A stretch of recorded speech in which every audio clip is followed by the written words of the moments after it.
ആ മുണ്ടക്കൈ മേഖലയിലേക്ക് lieutenant colonel Mohanlal അദ്ദേഹത്തിന്റെ മിലിറ്ററിയുമായി ബന്ധപ്പെട്ട എല്ലാ രീതിയിലുമുള്ള അതിന്റെ ബഹുമതികളോടെ മിലിറ്ററിയുടെ വാഹനത്തിൽ അദ്ദേഹം അല്പസമയത്തിനകം ഇങ്ങോട്ടേക്ക് എത്തിച്ചേരുമെന്നാണ് നമ്മൾ പ്രതീക്ഷിക്കുന്നത്. അദ്ദേഹത്തിന്റെ വരവ് അതൊരു പക്ഷേ കേരളത്തിൽ അതൊരു ഒരു വലിയ മാറ്റം തന്നെയായിരിക്കും. കാരണം ഇത് ഒരുപാട് പേർ ഒന്നിച്ചു നിന്നുകൊണ്ടാണ് ഈ ദുരന്തത്തെ നേരിടുന്നത്. ഇനിയും ഒരുപാട് പേർ ഇതിൽ കൈകോർത്താൽ മാത്രമേ ഈ ദുരന്തത്തിൽ അകപ്പെട്ട ആളുകളെ പുനരധിവസിപ്പിക്കാൻ നമുക്ക് സാധിക്കുകയുള്ളൂ.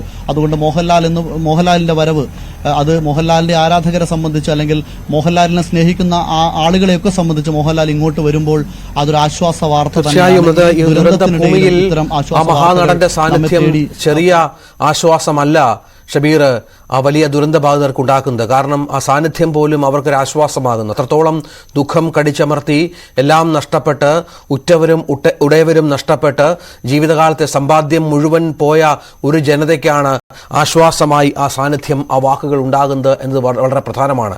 ഈ തിരശ്ശീലയിൽ കണ്ട് സ്ക്രീനിൽ കണ്ട് മാത്രം പകർന്നാട്ടം കണ്ട് മാത്രം കോരിത്തിരിച്ച ജനം അവരൊരു വല്ലാത്ത സങ്കടത്തിന്റെ ദുഃഖത്തിന്റെ കടലിലാണ്. അവർക്ക് നേരിട്ട് വന്ന് ആ സാന്നിധ്യം കൊണ്ട് മോഹൻലാൽ എന്ന അതുല്യ നടൻ ഒരാശ്വാസം പകരുന്നെങ്കിൽ എന്തെങ്കിലും ഒരു പ്രതീക്ഷയുടെ ഏതെങ്കിലും തരത്തിൽ ഒരു ആശ്വാസത്തിന്റെ കിരണം അവർക്ക് ആ തരത്തിൽ ലഭിച്ചാൽ അത് തന്നെ വലിയ കാരണമാണ്. അവർക്ക് ഒരുപാട് കാര്യങ്ങൾ ആവശ്യമുണ്ട്. അവർക്ക് പുനരധിവാസം വേണം, ജീവനോപാധി വേണം, കയറിക്കിടക്കാൻ വീട് വേണം, വസ്ത്രം വേണം, ഭക്ഷണം വേണം, ഇനിയുള്ള കാര്യങ്ങൾ എങ്ങനെ മുന്നോട്ട് കൊണ്ടുപോകുമെന്ന കാര്യത്തിൽ വ്യക്തത വേണം.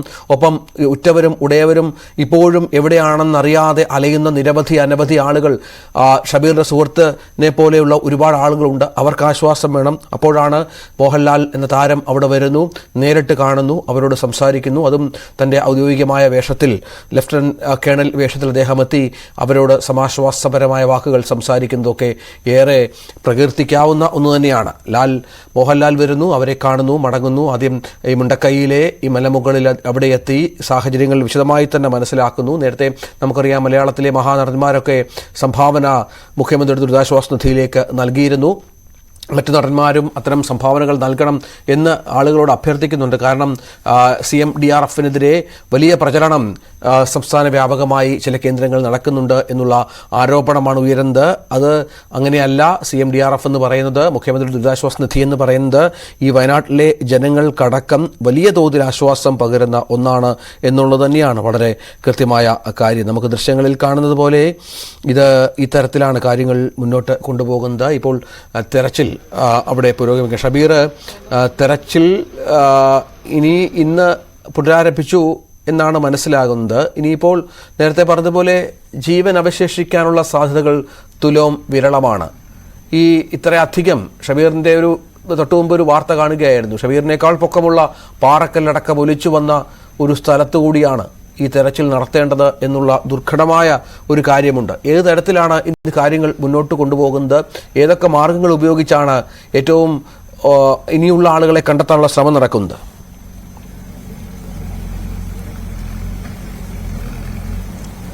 ഇന്ന് സൂചിപ്പിച്ചതുപോലെ തന്നെ കുറച്ചുകൂടി ഒരു സിസ്റ്റമാറ്റിക് രീതിയിലാണ് ഇന്ന് രാവിലെ മുതൽ തന്നെ തെരച്ചിൽ നടക്കുന്നത്.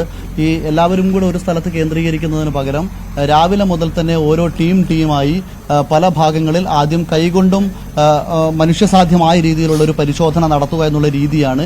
അതിനുശേഷം നമ്മൾ നേരത്തെയൊക്കെ സൂചിപ്പിച്ചതുപോലെ തന്നെ ഏതെങ്കിലും തരത്തിൽ ഒരു മൃതദേഹത്തിന്റെ സാന്നിധ്യം അല്ലെങ്കിൽ മൃതദേഹ ഭാഗത്തിന്റെ സാന്നിധ്യം കാണുകയാണെങ്കിൽ ആ ഭാഗത്തേക്ക് കൂടുതൽ അടിത്തട്ടിൽ നിന്നൊക്കെ ആണെങ്കിൽ അത് സ്നിഫർ ഡോഗുകളുടെയും ഒക്കെ സഹായത്തോടു കൂടി അവിടെ കണ്ടെത്തുകയും പിന്നീട് അവിടേക്ക് JCB മൂവ് ചെയ്ത് അല്ലെങ്കിൽ ഹിറ്റാച്ചി മൂവ് ചെയ്ത് അവിടെ പൂർണ്ണമായിട്ടും ഇളക്കി മറിച്ചുള്ള ഒരു പരിശോധന നടത്തുക എന്നുള്ള ഒരു രീതി.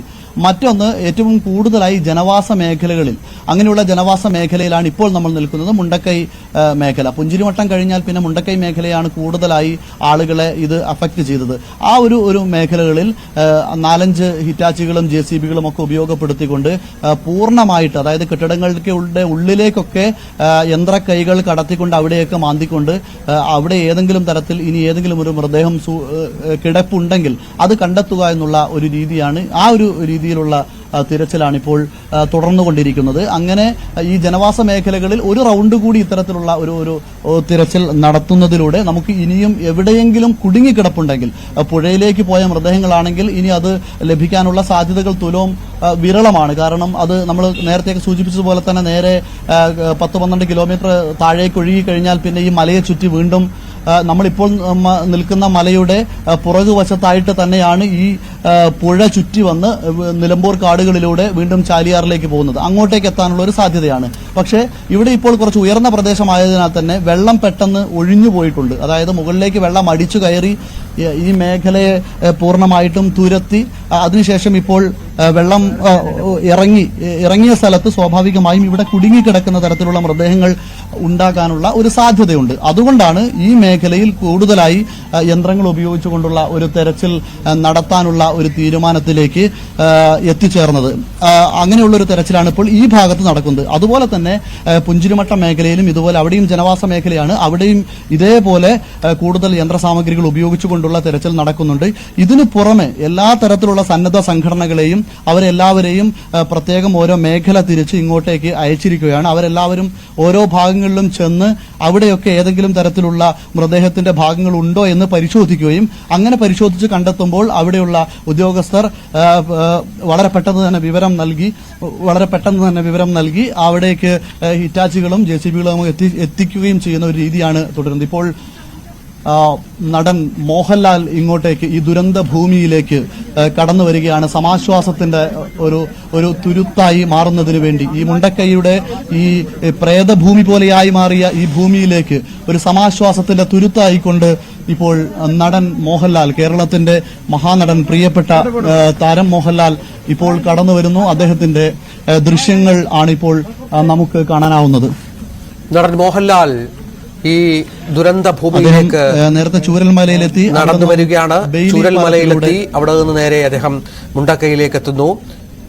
ഔദ്യോഗിക വേഷത്തിൽ തന്നെയാണ് ലാൽ എത്തുന്നത് എന്നുകൂടി ചേർത്ത് വായിക്കണം. ഈ ദുരന്ത മേഖലകൾ സന്ദർശിക്കുക, തനിക്ക് കഴിയാവുന്ന വിധം ആശ്വാസം നൽകുക എന്നതുമൊക്കെ അദ്ദേഹം കരുതുന്നുണ്ടാകും. നേരത്തെ ദുരിതാശ്വാസ നിധിയിലേക്കടക്കം താരങ്ങളുടെ വലിയ സംഭാവന ഉണ്ടായിരുന്നു. ഇവിടെ നേരിട്ട് ദുരന്തഭൂമിയിലെത്തുന്ന മഹാനടനായി, അമ്മയുടെ പ്രസിഡന്റ് കൂടിയാണ് അദ്ദേഹം. ഒരുപക്ഷെ മലയാള സിനിമയെ തന്നെ പ്രതിനിധീകരിച്ചാണ് ആ മഹാനടന്റെ വരവ് എന്നതുകൂടി ചേർത്ത് വായിക്കണം. അമ്മയുടെ പ്രസിഡന്റാണ് അദ്ദേഹം ദീർഘകാലമായി. മറ്റ് നടന്മാരെയും ഒക്കെ ഒരുപക്ഷെ ഇവർക്ക് നേരത്തെ പറഞ്ഞതുപോലെ ഒരു ആശ്വാസത്തിൻ്റെ ഒരു കിരണമെങ്കിലും, ഒരു ചെറിയ ഒരു പൊട്ടെങ്കിലും അവർ കിട്ടിയാൽ അത്രയധികം സന്തോഷമാണ്. കാരണം ആ സമയമെങ്കിലും ഈ ഹൃദയവേദനകളൊന്ന് അകറ്റി നിന്ന് തങ്ങൾ വെള്ളിത്തിരയിൽ കണ്ട് ശീലിച്ച മഹാനടനെ ഒന്ന് നേരിട്ട് കാണുകയും അദ്ദേഹത്തിൻ്റെ വാക്കുകൾ കേൾക്കുകയൊക്കെ ചെയ്യുമ്പോൾ ലഭിക്കുന്ന ഏതെങ്കിലും തരത്തിലുള്ളൊരു ആനന്ദമുണ്ടെങ്കിൽ അത് തന്നെയാണ് ഏറ്റവും പ്രധാനമെന്നതുകൂടി ഇതിനോട് ചേർത്ത് വായിക്കണം. അങ്ങനെ തൻ്റെ കാരുണ്യം, തൻ്റെ ഹൃദയവിശാലതയൊക്കെ അതേ രീതിയിൽ തന്നെ ഉപയോഗപ്പെടുത്തി മഹാനടനിത ദുരന്ത ഭൂമി സന്ദർശിക്കുകയാണ്. അദ്ദേഹത്തിനൊപ്പമുള്ള സഹ ഉദ്യോഗസ്ഥരാണ്, ലഫ്റ്റനന്റ് കേണലാണ് മോഹൻലാൽ. അദ്ദേഹത്തിൻ്റെ സഹ ഉദ്യോഗസ്ഥർക്കൊപ്പം ഇക്കാര്യങ്ങൾ കേട്ടു മനസ്സിലാക്കുന്നു.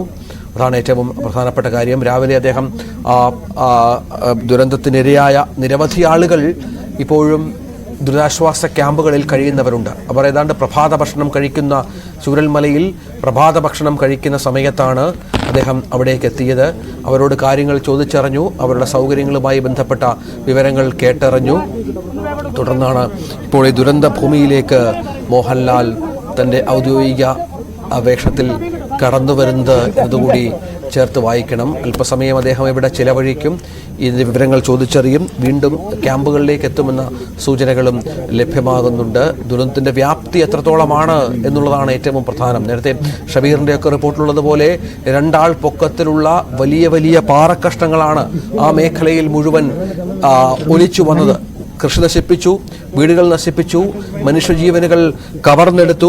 അങ്ങനെ ഈ ഓരോ തരത്തിലും നമുക്ക് ഒരുപക്ഷെ ഇമാജിൻ ചെയ്യുന്നതിനപ്പുറം നാശനഷ്ടങ്ങളുണ്ടായ ഒരു പ്രദേശം, കേരളം കണ്ട ഒരു മഹാദുരന്തം, സമാനമായൊരു ദുരന്തം കേരളം ഇതുവരെ ഫേസ് ചെയ്തിട്ടില്ല എന്നതുകൂടി ഇതിനോട് ചേർത്ത് വായിക്കണം. തിരിച്ചറിയാൻ കഴിയാത്ത 74 മൃതദേഹങ്ങൾ പൊതുശ്മശാനങ്ങളിൽ ഇന്ന് സംസ്കരിക്കാൻ ഒരുങ്ങുകയാണ്. 206 പേരെ ഔദ്യോഗികമായി ഇനിയും കണ്ടെത്താനുണ്ട്. അനൗദ്യോഗികമായി എത്രയെത്ര ആളുകൾ. റഡാർ അടക്കമുള്ള ആധുനിക സംവിധാനങ്ങൾ ഉപയോഗിച്ച് തെരച്ചിൽ നടത്തുന്നുണ്ട്. 86 പേർ ഇപ്പോഴും ആശുപത്രികളിൽ ചികിത്സയിൽ ഉണ്ട്. പലരും ആ തരത്തിൽ ഗുരുതരാവസ്ഥയിൽ തുടരുന്ന ആളുകൾ കൂടിയുണ്ട് എന്നുള്ളതാണ്. ഷബീർ, തുടരാം. മോഹൻലാൽ മടങ്ങുകയാണോ?